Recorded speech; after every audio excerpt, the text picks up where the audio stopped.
Ini sudah lewat berapa menit ya? 3 menit ya? Harusnya lewat 40. Udah hampir 15 menit ya. Harusnya kan 10.30 ya. Kita mulai aja ya. Iya, baik, Ibu. Iya, kelihatan nggak? Kelihatan nggak? Terlihat, Ibu. Oke, kita mulai saja. Selamat pagi semuanya. Jelas suara saya jelas kedengaran? Jelas, Ibu. Jelas. Oke. Saya diminta dua topik, aspek etik dan legal dalam HAN dan apa namanya aplikasi ya, pelaksanaan HAN dalam keperawatan gerontik. Iya, begitu ya topiknya ya. Nah, Anda sudah belajar aspek etik dan legal secara umum ya di tingkat satu ya. Apa itu etik, apa itu legal. Nah, sekarang bagaimana penerapannya dalam home health nursing, keperawatan di rumah. Itu yang harus diaplikasikan ya. Saya tidak membahas konsep lagi. Nah, kita bahas dulu aspek etik. Ini prinsip etiknya sama ya. Prinsip etik yang digunakan dengan HN ini hampir sama. Ya. Etik itu membimbing perawat melakukan tindakan yang benar di rumah. Kalau legalnya kan harus sesuai dengan standar. Kalau Anda melakukan tindakan keperawatan di rumah, misalnya merawat luka, sama nggak yang dilakukan di rumah sakit? Sama nggak? Sama nggak? Harusnya sama ya, karena pakai SOP dan standar yang sesuai. Jadi kalau di rumah, pelayanan di rumah itu kan harus mandiri ya. Kalau di rumah sakit masih ada perawat-perawat yang membimbing. Tapi kalau di rumah ini mandiri. Kalau Anda masih sebagai mahasiswa ya tentu dibimbing oleh pembimbing akademik. Ya, ada pembimbing CI dari puskesmas, tapi kan tidak setiap saat bisa melihat seperti di rumah sakit. Ya, beda beda setting ya, beda setting kalau di rumah. Jadi kemandirian mahasiswa dalam melakukan asuhan keperawatan di rumah itu untuk lebih mandiri. Makanya Anda praktek keluarga di rumah, merawat keluarga di rumah itu harusnya eh, kok jadi begini ya. Bentar, bentar.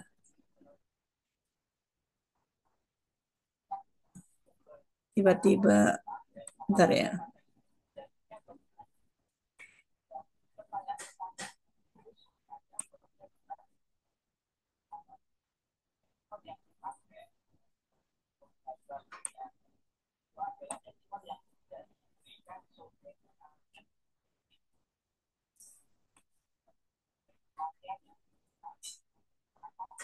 Ya,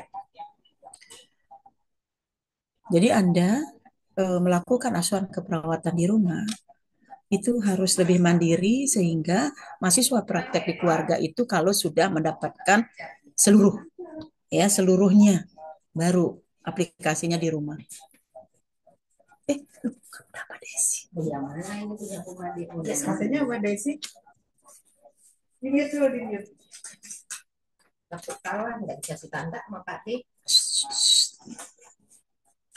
Oke, oke ya, seperti itu ya. Nah, dalam mengambil keputusan juga begitu ya. Jadi dalam mengambil keputusan, ini akan sangat mempengaruhi nilai dan menimbulkan dilema etik. Jadi Anda harus harus memahami bagaimana nilai personal dari individu yang Anda rawat di rumah. Ya, karena dengan cara demikian Anda bisa menerapkan asuhan keperawatan dengan benar dan sesuai dengan standar. Nah, sebetulnya ini nilai-nilai yang berpengaruh ya terhadap uh, uh, Anda memberikan asuhan. Ya, aspek etiknya kita melihat nilai otonomi. Ya, bagaimana kita kita menghargai otonomi dari individu yang Anda rawat. Ya, jangan mentang-mentang misalnya Anda berhadapan dengan lansia, dia nggak bisa apa-apa. Yang ambil keputusan keluarga nggak boleh seperti itu. Anda harus hargai ya otonomi dari lansia itu sendiri. Jika mengambil keputusan, harus melibatkan mereka. Nah, ini implikasinya. Jadi Anda harus respect terhadap pilihan klien, melindungi privasinya bagaimana. Tetap ya walaupun di rumah privacy, inform consent. Jadi Anda harus bikin kontrak secara tertulis bahwa Anda melakukan asuhan keperawatan berapa lama. Ya itu harus kontrak dengan keluarga atau klien yang di rumah. Ya, kemudian melindungi berkurangnya kapasitas individu dalam menentukan keputusan ya walaupun dia mengalami eh, demensia misalnya itu tetap harus ada hak-hak dia untuk mengambil keputusan. Kita lihat potensi yang ada seberapa besar dia mampu. Kalau tidak mampu baru dilibatkan keluarga. Nah, kemudian nilai kesejahteraan. Bagaimana kita menolong klien sesuai dengan kebutuhan dan perkembangannya.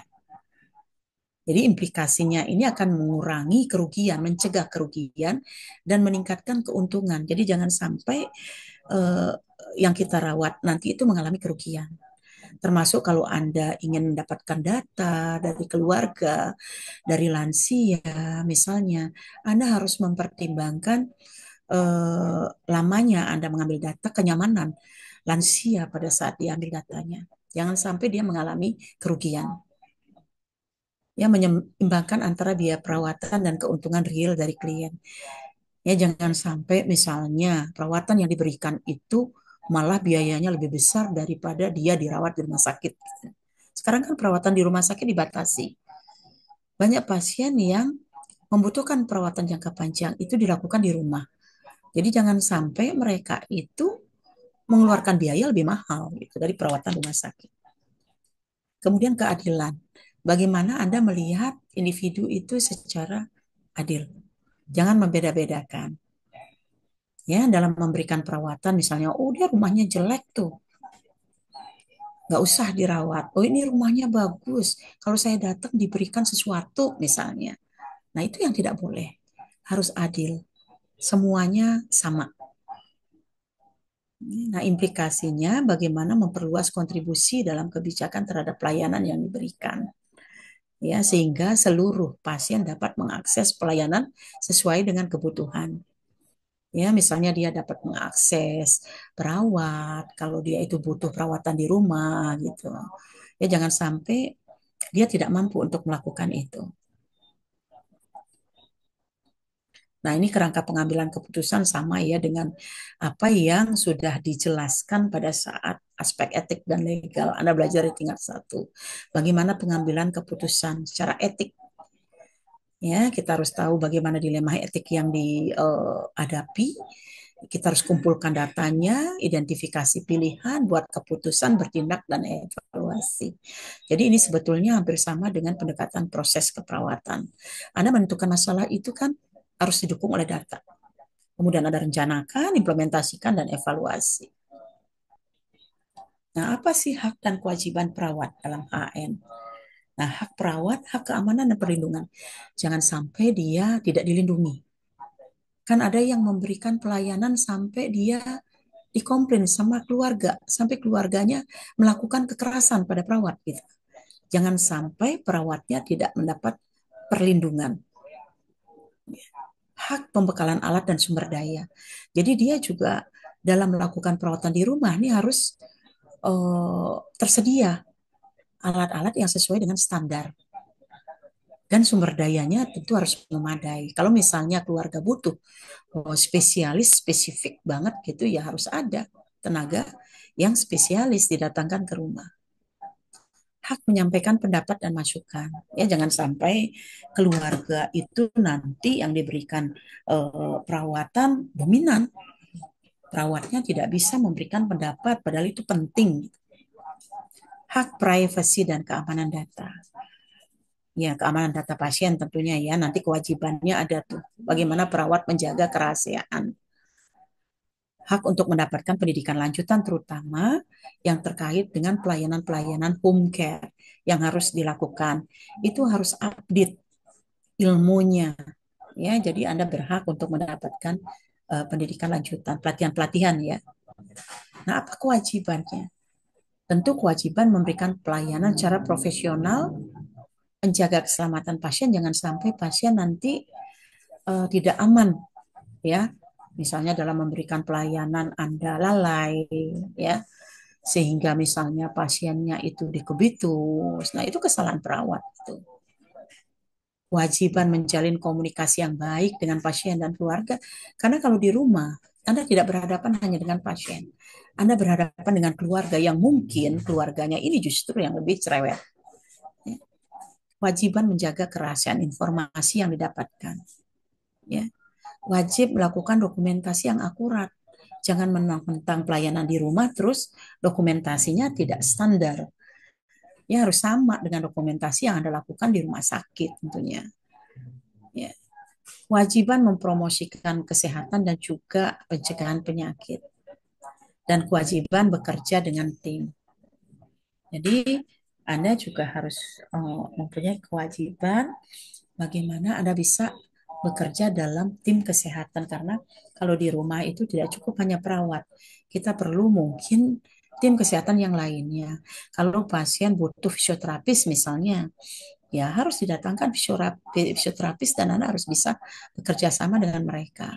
Kalau misalnya dia depresi, psikolog atau psikiater, nah itu harus bisa bekerja sama dalam tim. Nah, sekarang bagaimana aspek legalnya?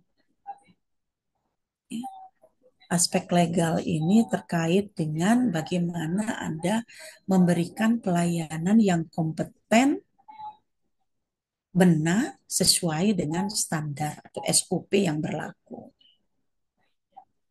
Ya, melakukan evaluasi apa yang didelegasikan. Ini juga penting.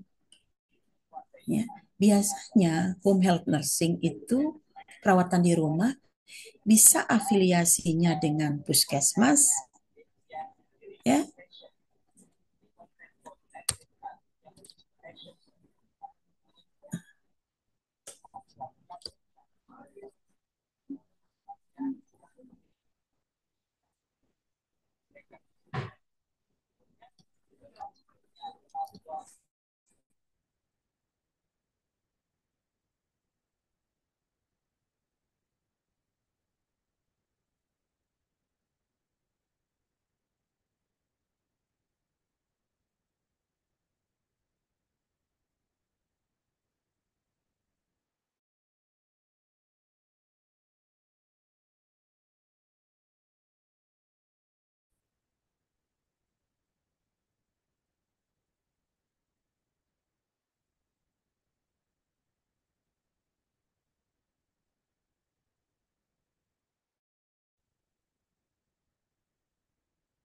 Ini, aku juga bisa dominan.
Astagfirullah. Kenapa jadi nggak bisa dia ya?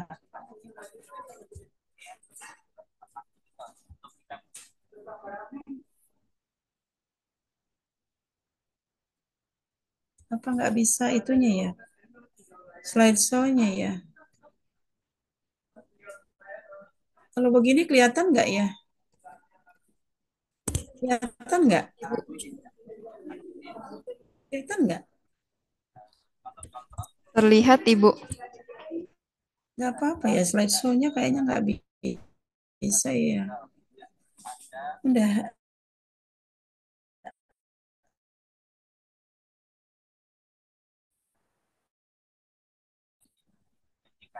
sini ya.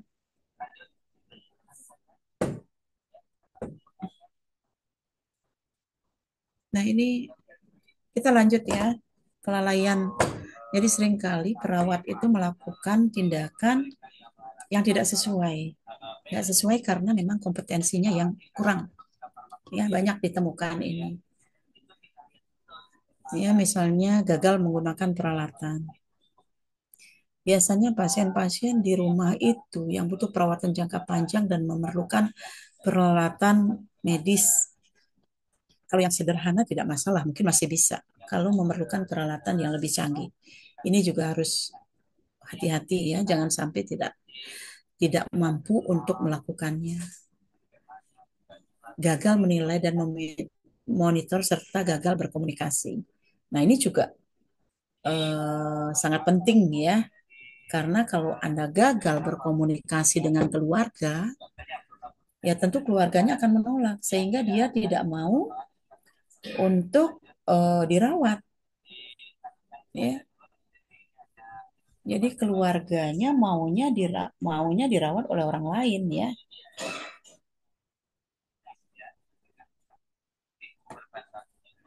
Kemudian gagal mendokumentasikan. Ini sangat fatal karena kalau terjadi apa-apa, Anda melakukan kesalahan, kemudian tidak ada dokumentasi, Anda bisa terjerat dalam hukum. Ya, jangan sampai tidak ada dokumentasi. Kalau Anda ada dokumentasi dengan lengkap, kemudian ada keluarga yang misalnya komplain ya, mengajukan secara hukum dan Anda melakukan sesuai dengan prosedur itu akan aman. Gagal melakukan advokasi. Ya, misalnya pasiennya perlu rujukan ke tempat lain gitu ya. Ini juga sangat penting. Biasanya kalau perawat bekerja di rumah itu ada afiliasinya, ada puskesmas atau ada juga rumah sakit. Ya, sehingga bisa dirujuk ke sana. Dan gagal mengambil tindakan yang sesuai serta melakukan prosedur yang tepat. Kemudian tanggung jawab hukum, ya ini tentu tanggung jawab perawat dalam menerapkan ketentuan hukum yang berlaku. Ya, dan perawat siap menerima hukuman jika memang itu melanggar. Ya, banyak juga teman-teman kita yang ada di wilayah terpencil, dia berusaha untuk membantu pasien yang niatnya baik, tetapi mengalami masalah sehingga dia bisa keseret dalam hukum. Ini juga harus hati-hati. Siap dihukum kalau memang melakukan kesalahan, tapi kalau tidak, ya Anda harus didampingi. Biasanya dari organisasi profesi itu melakukan pendampingan. Nah, ada sistem regulasi dalam keperawatan ini ya.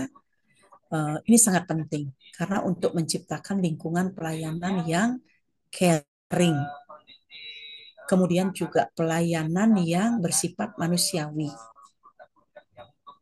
menjamin pelayanan yang benar dan tepat, meningkatkan hubungan kesejawatan. Jadi perawat tidak bisa kerja sendiri, apalagi di rumah. Itu pasti ada tim yang bisa berkolaborasi. Kemudian mengembangkan jejaring juga. Ya, bagaimana Anda bisa mengadvokasi kalau Anda sendiri tidak punya jejaring? Mengadvokasi pasien misalnya memerlukan rujukan kemana-mana. Nah, Anda harus punya jejaring untuk itu. Meningkatkan akuntabilitas profesional. meningkatkan advokasi, kemudian meningkatkan sistem pencatatan dan pelaporan, dan menjadi landasan untuk pengembangan karir. Ini sistem regulasi di dalam keperawatan secara umum ya, dan ini bisa diterapkan di HHN. Nah, untuk registrasi perawat, tentu perawat yang bekerja, apakah itu di pelayanan, di rumah sakit, di puskesmas, atau di rumah, itu registrasinya sangat penting karena ini juga merupakan dasar hukum. Sehingga nanti Anda pada saat sudah lulus nanti akan terregister. Ya, jadi harus ada registrasi perawat yang memang diberlakukan di dalam memberikan pelayanan keperawatan.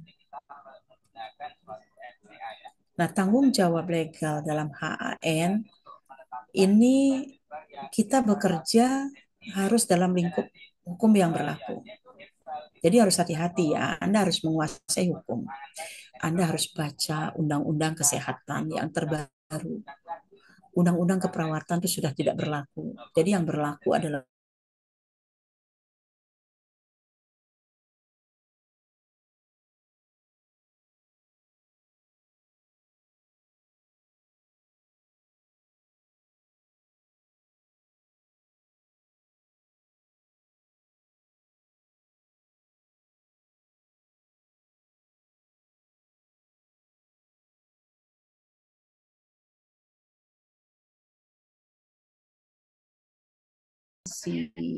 ini juga harus tertulis. Yang sifatnya invasif itu harus juga tertulis. Kemudian pendidikan pada klien, ya walaupun pendidikan kesehatan sifatnya, tapi informasi yang Anda berikan itu harus akurat. Tidak bisa memberikan informasi yang nggak benar. Nah, dokumentasi dari tadi ini dokumentasi sangat penting ya. Pencatatan apa yang dilakukan, kapan Anda melakukan kunjungan, dengan siapa.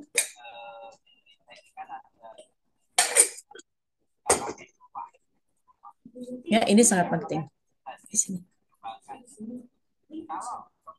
Ya, cari aja. Kemudian kebijakan-kebijakan yang sesuai tentunya ya dengan standar pelayanan yang diberikan. Rujukan dan advokasi. Ya, Anda sebagai perawat kalau pasiennya perlu rujukan, Anda harus bisa memberikan informasi. Kira-kira dia bisa dirujuk ke rumah sakit yang mana. Jangan sampai memberi rujukan yang salah. Nah, untuk populasi berisiko, baik itu anak-anak atau lansia di masyarakat, ini menjadi concern dari perawat. Ya harus diperhatikan betul, karena mereka, anak-anak tidak mampu mengambil keputusan sendiri. Lansia mungkin yang mengalami pikun dan sebagainya, itu juga tidak bisa melakukan pengambilan keputusan sendiri. Yang mengalami gangguan jiwa juga tidak bisa. Lalu perlindungan terhadap lingkungan. Ya, lingkungan, pencemaran, dan sebagainya ini juga harus dilindungi pasiennya. Nah, jadi pelayanan yang harus diberikan itu harus secara moral, tentu harus yang terbaik, harus mengikuti prinsip etik yang benar, menggunakan disiplin, kode etik, tentunya yang berlaku dan profesional. Tentu Anda harus kompeten ya dalam memberikan pelayanan. Ya, jadi pelayanan yang diberikan harus profesional kepada masyarakat. Anda punya tanggung jawab moral memberikan pelayanan.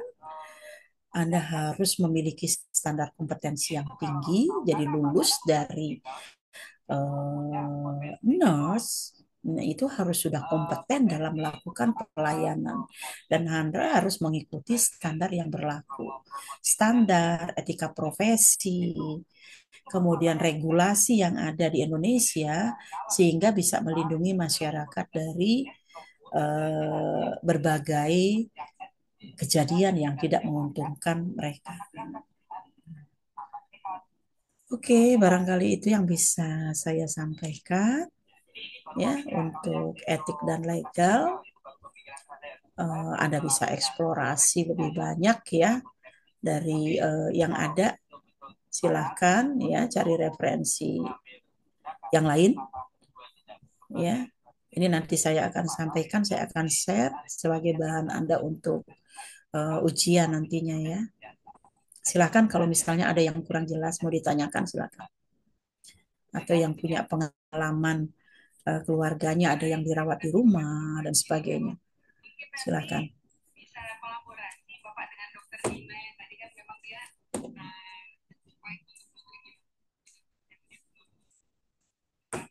Silahkan.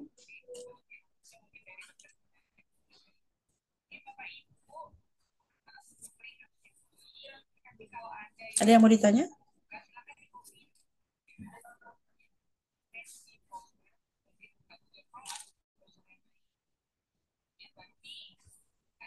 Ya mungkin ininya konsepnya di awang-awang ya. Tapi ini sangat penting pada saat aplikasi. Anda memberikan perawatan di rumah. Ya baik Anda sebagai mahasiswa maupun nanti setelah lulus. Ya memberikan pelayanan home care.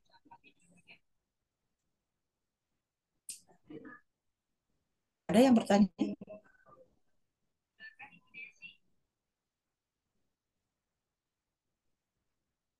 Tua kelas gimana?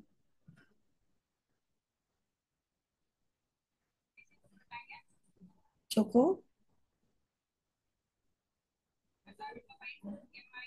Gak ada yang nyaut nih ketua kelasnya nggak nyaut nih.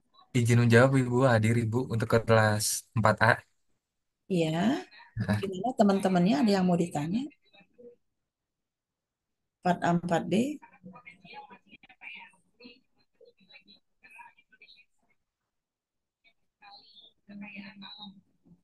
Kalau nggak ada yang bertanya kita tutup aja.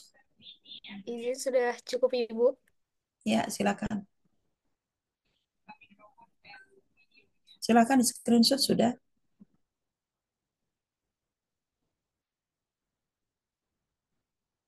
Ya, izin Ibu untuk mengambil screenshot kelas 4A, Ibu. Ya, silakan. Ya, untuk kelas 4A bisa raise hand dan on cam.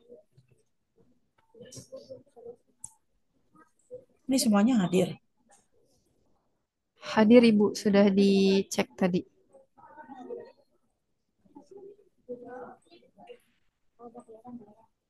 Oke. Dah.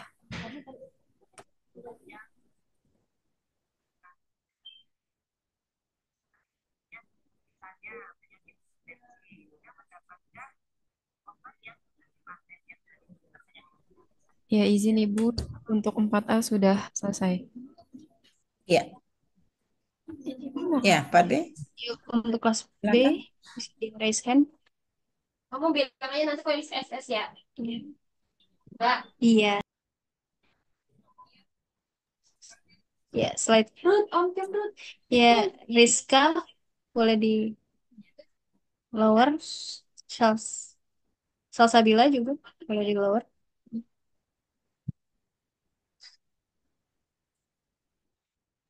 Ya, slide 1, slide 2. Udah. Ya,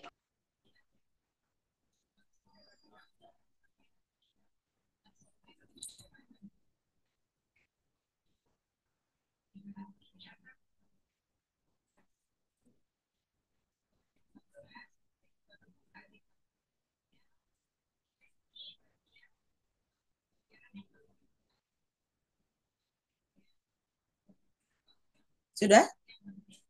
iya Ibu, untuk RKI sudah Ibu.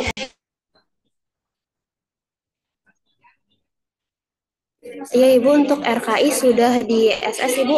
Kami semua kebetulan, guys, kami kebetulan masih di kelas Ibu, jadi semuanya join pakai satu device. Terus kami pakai monitor Oke. sekarang. Jadi mohon Semuanya izin ya hadir. Bu. Semuanya hadir. Hadir Ibu, kami absennya tulis udah ada semua. Oke. Sudah semuanya? Ya sudah Ibu. Oke, saya rasa cukup ya. Selamat siang semuanya. Salam sehat. Saya izin live ya. Iya, terima kasih, Bu. Terima kasih, Bu. Sama-sama.